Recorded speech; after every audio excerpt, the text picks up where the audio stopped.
নমস্কার। আজ আমরা শ্রী শ্রী কথামৃত থেকে কিছু পাঠ করে শুনব।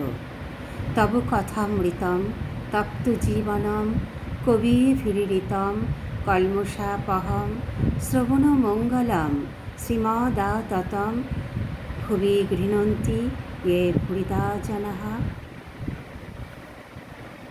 ঈশ্বর দর্শনের উপায়। মাস্টার, ঈশ্বরকে কি দর্শন করা যায়? শ্রীরামকৃষ্ণ বলছেন, হ্যাঁ, অবশ্য করা যায়। মাঝে মাঝে নির্জনে বাস, তার নাম, গুণগান, বস্তু বিচার, এসব উপায় অবলম্বন করতে হয়। মাস্টার, কি অবস্থাতে তাকে দর্শন হয়? শ্রীরামকৃষ্ণ বলছেন, খুব ব্যাকুল হয়ে কাঁদলে তাকে দেখা যায়। মাঘ ছেলের জন্য লোকে এক ঘটি কাঁদে, টাকার জন্য লোকে বসে কেঁদে ভাসিয়ে দেয়, কিন্তু ঈশ্বরের জন্য কে কাঁদছে? ডাকার মতো ডাকতে হয়। এই বলিয়া ঠাকুর গান ধরিলেন, ডাকো দেখি মন ডাকার মতো, কেমন শ্যামা থাকতে পারে, কেমন শ্যামা থাকতে পারে, কেমন কালী থাকতে পারে। মন যদি একান্ত হও, জবা বিল্ল দল লও, ভক্তি চন্দনে মিশাইয়া মার পদে পুষ্পাঞ্জলি দাও। ব্যাকুলতা হলেই অরুণোদয় হলো, তারপর সূর্য দেখা দিবেন। ব্যাকুলতার পরে ঈশ্বর দর্শন। 3 টান একত্র হলে তবেই তিনি দেখা দেন। বিষয়ীর বিষয়ের উপর, মায়ের সন্তানের উপর, আর সতীর পতির উপর টান।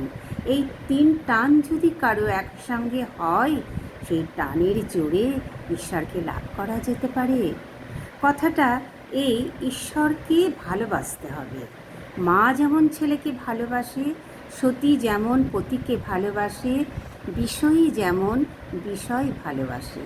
এই 3 জনের ভালোবাসা, এই 3 টান একত্র করলে যতখানি হয়, ততখানি ঈশ্বরকে দিতে পারলে তার দর্শন লাভ হয়।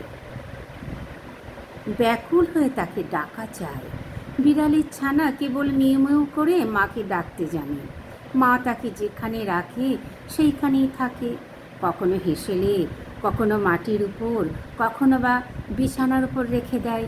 তার কষ্ট হলে সে কেবল মিউ মিউ করে ডাকে, আর কিছু জানে না। মা যেখানেই থাকুক, এই মিউ মিউ শব্দ শুনে এসে পড়ে। ঠাকুর বলছেন, আমরা বিষয়ী লোক, আমরা যদি ঈশ্বরকে সত্যিই ভালোবাসি এবং ঈশ্বরের প্রতি আমাদের টান থাকে, ঈশ্বর নিশ্চয়ই আমাদের দেখা দেবেন। তবে সেই টান তিনি বলে গেছেন 3 টান একত্র হলে। যদি আমরা এই টান একসাথে করতে পারি, অবশ্যই আমরা ঈশ্বর লাভ করব বা ঈশ্বরকে দেখা পাব। ঈশ্বরের আশীর্বাদ থাকলে অনেক মানুষই তো এরকম সিদ্ধি লাভ করছে। ঠাকুরের কাছে এটাই প্রার্থনা, ঠাকুর সকলকে মঙ্গল করো, সকলের ভালো করো, এটাই আমাদের একান্ত প্রার্থনা।